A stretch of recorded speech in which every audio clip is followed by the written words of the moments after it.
मध्य प्रदेश की जनता जिले में चुनावी सभा को संबोधित करते हुए कांग्रेस के स्टार प्रचारक राहुल गांधी ने कहा कि पीएम मोदी का रिमोट कंट्रोल अडानी के हाथ में है। मध्य प्रदेश को 53 अफसर चलाते हैं, इनमें सिर्फ एक अफसर ओबीसी है। अगर मध्य प्रदेश का बजट 100 रुपए है तो ओबीसी अफसर सिर्फ 33 पैसे पर निर्णय लेता है। मतलब आबादी 50%, लेकिन भागीदारी 100 रुपए में सिर्फ 33 पैसे। राहुल ने कहा, मोदी और शिवराज ने हमारी सरकार चोरी की, क्योंकि वो जानते हैं कि कांग्रेस सरकार अडानी के लिए काम नहीं करेगी। जैसे ही मध्य प्रदेश में कांग्रेस सरकार आएगी, सबसे पहला कदम जातीय जनगणना कराएंगे। केंद्र में आती नेशनल जातीय जनगणना कराएंगे। कन्याकुमारी से कश्मीर में चला, मेरा एक्सपीरियंस है सबसे ज्यादा मुझे ओबीसी वर्ग के लोग मिले। जहां भी मैं गया सबसे ज्यादा ओबीसी वर्ग के लोग मिले। अंदाजे से कहता हूं, कम से कम हिंदुस्तान में 50% ओबीसी वर्ग है, अंदाजे से कहता हूं। तो नरेंद्र मोदी जी कहते हैं, शिवराज चौहान जी कहते हैं कि मध्य प्रदेश में ओबीसी की सरकार चल रही है। मैंने आपके लिए आंकड़ा निकाला है। मध्य प्रदेश की सरकार को, दिल्ली की सरकार को एमएलए नहीं चलाते। मध्य प्रदेश दिल्ली की सरकार को सरकारी अफसर चलाते हैं, आईएएस के लोग चलाते हैं। सही? आप किसी भी बच्चे से पूछो, किसी भी युवा से पूछो, क्या करना चाहते हो? हम आईएएस में जाना चाहते हैं, आईपीएस में जाना चाहते हैं, क्योंकि वो जानते हैं देश को एमएलए नहीं चलाता, देश को आईएएस चलाती है, आईपीएस चलाती है, अफसर चलाते हैं।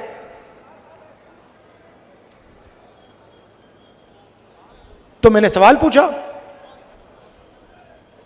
मध्य प्रदेश को 53 सेक्रेटरी चलाते हैं, सरकारी अफसर हैं। मध्य प्रदेश का पूरा बजट जो है, इसको ये 53 लोग बांटते हैं। तो मैंने पता लगाया, मध्य प्रदेश में ओबीसी की सरकार है। मैंने सुना है ओबीसी की सरकार है। तो अगर ओबीसी की सरकार है तो 53 ऑफिसर में से ओबीसी होंगे? नहीं होने चाहिए ना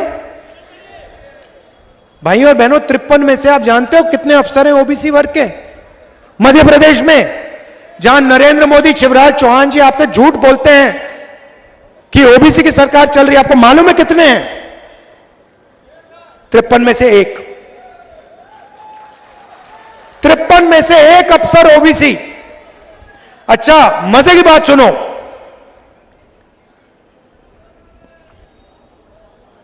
तिरपन में से एक ओबीसी। अगर मध्य प्रदेश का बजट 100 रुपए का है तो ओबीसी अफसर जो है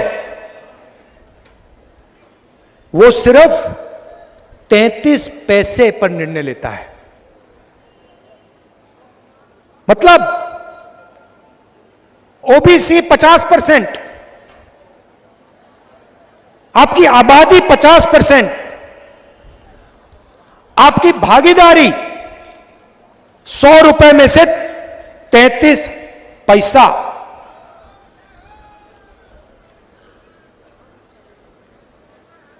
आबादी 50%, भागीदारी 100 रुपए में से 33 पैसा। फिर से सुन लो। और नरेंद्र मोदी जी और आपके चीफ मिनिस्टर कहते हैं मध्य प्रदेश में ओबीसी की सरकार। कैसी ओबीसी की सरकार है ये? कौन से ओबीसी की सरकार है? अगर बजट के सारे निर्णय 53 अफसर लेते हैं और उन 53 में से एक ओबीसी है और बजट का 0.3% निर्णय ओबीसी ले रहे हैं, तो ओबीसी की सरकार कैसे? आपको झूठ बोला जा रहा है। यहां कोई ओबीसी की सरकार नहीं है, यहां पे ओबीसी की कोई भागीदारी नहीं है।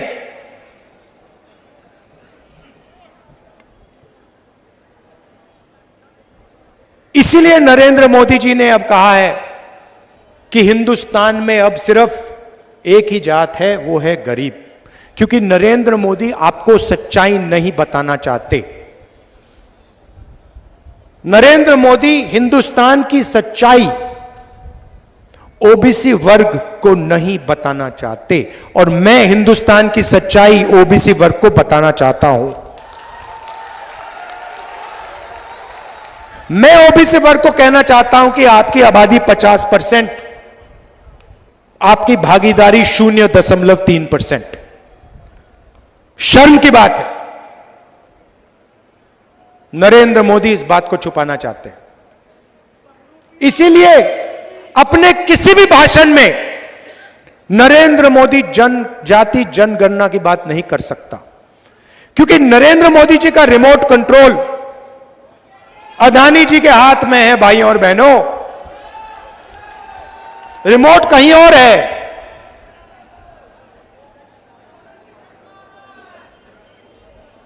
टीवी यहां आपके सामने, रिमोट कहीं और। सच्चाई।